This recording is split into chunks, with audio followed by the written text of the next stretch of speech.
What happens when confidence meets cold, hard facts? In today's video, a caller tries to defend Donald Trump, but the conversation quickly takes a turn as the host pushes back with evidence that completely changes the dynamic. Before we dive into the full story, comment where you're watching from, and don't forget to like and subscribe so you don't miss the next one. Let's jump into the debate. And once it's over, I'll share my thoughts on what this exchange really says about today's political conversations. When we left Europe after the referendum, yes, Europe imposed on the UK a particularly tough, rigid deal that has stunted growth in the UK and, threatened our defences as well. I would rather be allied. Trump's 3.5 years left of his tenancy, and then he's gone. Well, there's some dispute over that, isn't there? There are suggestions that he might refuse to move. We don't know what will happen, but certainly, my problem with people saying he definitely will call another election and it will be free and fair and everything will be fine is that everybody who said that the fears about Trump were exaggerated at the beginning of his second term have been proved wrong. He's been worse, if anything, than people feared. So we do have to consider that possibility, don't we? Well, is he worse? I mean, I think we could learn a few lessons here from Trump. Not everything he's doing, obviously, is correct, but he is putting his country first, and he's doing the things. Why should he be propping up NATO with funds disproportionate to the other contributors? Well, hang on. But we're talking about the silencing of journalists. We're talking about threatening of academic institutions, the closing down of the Department for Education, thousands of people losing their jobs through these swinging cuts, thousands of people losing millions of people losing their social security. How is that good for America? Why should the government and taxpayers be paying for people who aren't doing a job? Why should the department? We're closing down the NHS thing here because there's a doubling of duties and we're wasting money. Well, we're not closing down the Department of Education, though, are we? We want people to be educated to a high standard. And also welfare payments, so-called welfare payments, are shown to pay dividends in terms of the whole of society. Cutting them saves money in the short term and means that there are more expenses to the exchequer in the long term. Possibly, but what we're doing here is trying to cut out people who are robbing the taxpayer in welfare payments, and Trump is doing the same thing. He's just not prepared to pay people who are freeloaders. I don't think that you understand the extent to which Trump is eroding the very fabric of democracy and becoming an authoritarian. I'm not as clever as you. It's not a question of cleverness. It's just a question of looking at what he is doing and saying this is an authoritarian figure. This completely changes the world order.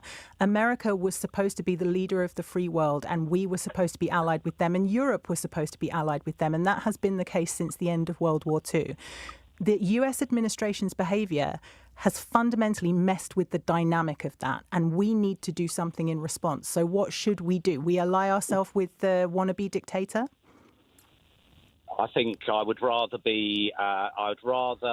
hitch my wagon to America in the long term on the basis that Trump isn't going to be there after 3.5 years than with Europe, who we've been at war with effectively for 500 years in one form or another, and who put us to the sword when we left, even as recently as 2016.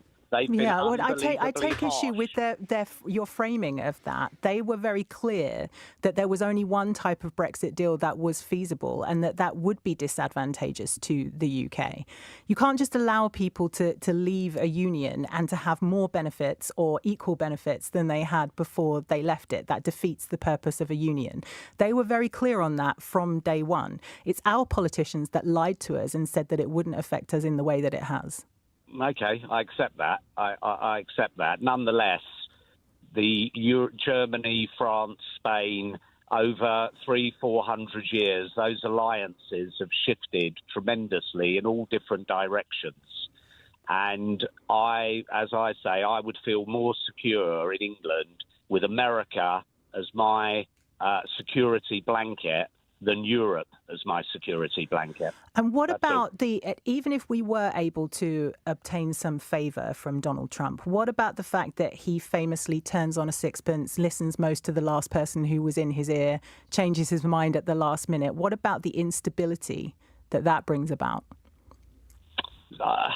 I don't know, but I sense that on some of the this would be a massive issue to America. I don't believe that they would want to be bad friends, call it, with the United Kingdom, given the tie-up in security information, having a solid partner on the European front. I think it's a special relationship, and Trump, I think he loved it when Keir Starmer pulled out a letter from the King, didn't he? But then went on to slap tariffs on our steel, so it obviously didn't mean that much to him, did it? Well, we're putting VAT on all of his products. We're putting tariffs on his products. So, again, in retaliation. Things are changing so quickly. I hear what you're saying, Spencer, and thank you for your call, and thank you for making your debut to LBC. There's a lot to take away from that exchange. For those of you watching outside the UK, it's worth pointing out that this isn't just an American phenomenon. The same kind of political loyalty exists here, too.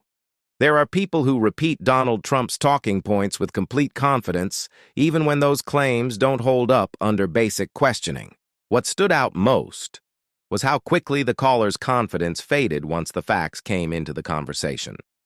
Time and again, the host calmly challenged the claims, and each time the argument started to unravel. That's exactly why conversations like this matter. They're a reminder that strong opinions still need strong evidence. Whether you're in the UK, the US, or anywhere else, political discussions should be driven by facts, not slogans or personalities. And that's why the host deserves credit for staying focused on the evidence instead of getting dragged into emotion or distractions. I'd love to hear what you thought about this debate. Drop your opinion in the comments below. And if you enjoyed this breakdown, make sure to like the video, subscribe for more political commentary, and I'll see you in the next one.